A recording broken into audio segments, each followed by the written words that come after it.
In this video, we're going to create this Photoshop file. I've begun by opening up the file named facets.jpg. I've opened up the file named Winter Break, and I'm going to copy and paste it into the facets file. I'm going to scale the template to 80%, Command-T. I'll change the width or the height to 80%. Selecting the facets layer, I'll put in a new layer by hitting Command-Shift-N, or by clicking on the new layer icon at the bottom of the layer window. Hitting I on the keyboard will take me to the eyedropper on the toolbar, and I'm going to sample the little blue box in the lower right corner.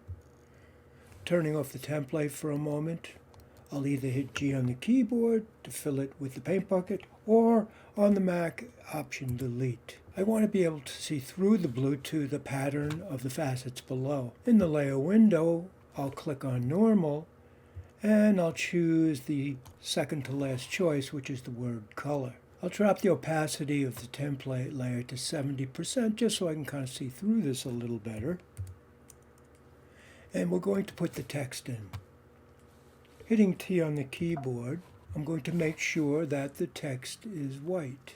Clicking on the color picker, I'll put the cursor in the upper left-hand corner of the large box and hit OK.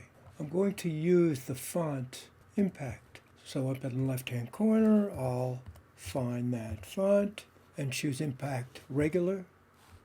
Hitting the cap lock, I'll click inside my file and I'll type in Winter Break. I'll click on the Move tool, and now I'm going to scale it to roughly fit the black outline of that word on the template. Hitting Command-T, I'll scale it to fit. Turning off the template, I'm now going to select the text layer, and we're going to put the icicle effect on it before we put the bevel on. I need to rasterize the text, so going to the text layer, either right-click or control-click and choose Rasterize, Type. And now I'm going to rotate the whole document 90 degrees counterclockwise to use the filter we're going to need.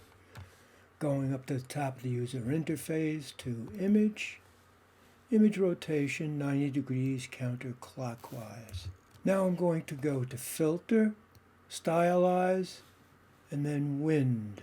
In the settings, I'll choose Wind, and then from the left. And when I click OK, I'm going to see that it begins to start to drip down. Now that's not quite enough, so I'm going to repeat it 2 more times.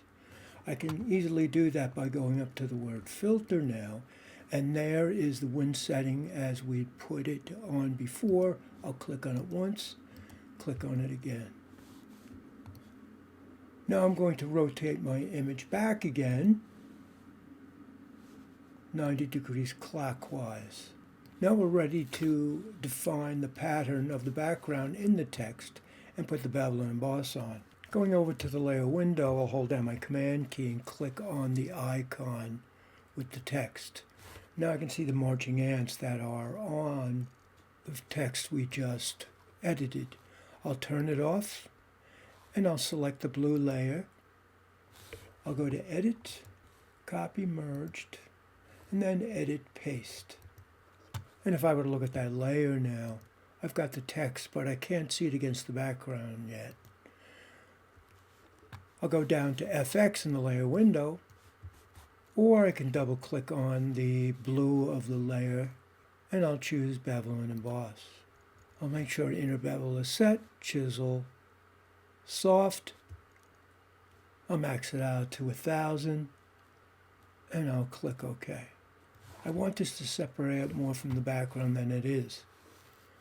So now I'm going to add the outer glow, and I'll add the drop shadow. Going to FX or double clicking on the layer, I'll choose outer glow. Getting the color picker by clicking on the box below the word noise. I'll roll out over my text and click on the darkest blue that I see at the moment, and I'll click OK. Blend mode is set for multiply, and the size will be set to, I think maybe I'll set it to about 10. And I'm going to make the opacity about 80%. And now I'm going to click on Drop Shadow. I'd like the drop shadow to fall towards the lower left of the text's characters. So going to the layer style window, I'll put the angle at about 130, making sure that the spread is 0 and the size is 0. I'll put the opacity up to 100% for a moment so I can see it. And now it's a matter of deciding on the distance I would like. I'll make the distance 25, and then I'll go back up and I'll drop the opacity a bit. Maybe I'll make it about 70% and click OK. I've opened up the file with the pencils, and I'm going to hit W on the keyboard, and I'll choose the Object Select tool and click on the large full pencil below. Rolling off the selection, I'll hit Command C, and I'll go to the file we're working on, hit Command V. I'll hit Command T on the keyboard, and I'll scale it down to about 70%, putting it below the text, and hit Return. I'll start by copying and pasting the effects on the text layer to the pencil layer. Control clicking or right clicking on the text layer, I'll choose Copy Layer Style and select the pencil layer, right click and choose Paste Layer Style. Now I'd like this to be broken, so I'll hit L on the keyboard, and I'm going to use the cowboy lasso, and I'll make a selection of one side or the other, putting a bit of a jagged edge where they will separate. I'll hit V to get my move tool, and I'll drag that piece out. Hitting Command T on the keyboard, I'm going to rotate it to introduce a diagonal. I'll deselect, and now I'm going to select the other side, and I'm going to rotate that a little. Command T after I've selected it, and putting my cursor outside and rotating. Next, I'm going to use my lasso tool to select pieces of the font, and hitting V on the keyboard, I'm going to move and rotate, make it appear as if the text is kind of breaking away as the ice shatters.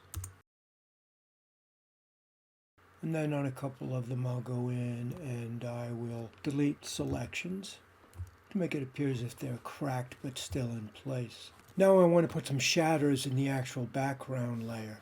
In order to do that, I have to go to my layer window and merge the background layer with the blue tint layer.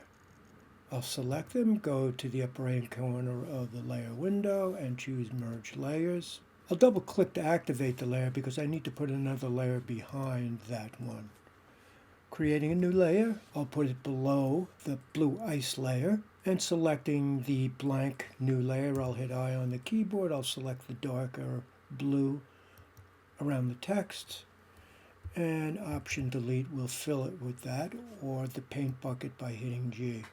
Now I'm going to return to the background layer that we've just merged, and I'm going to put a layer mask on it. I'll hit L on the keyboard, and I'll start to put some jagged shapes and that make it look like it is similar to what we did with the text. Hitting B on the keyboard, I can go in and hide that content.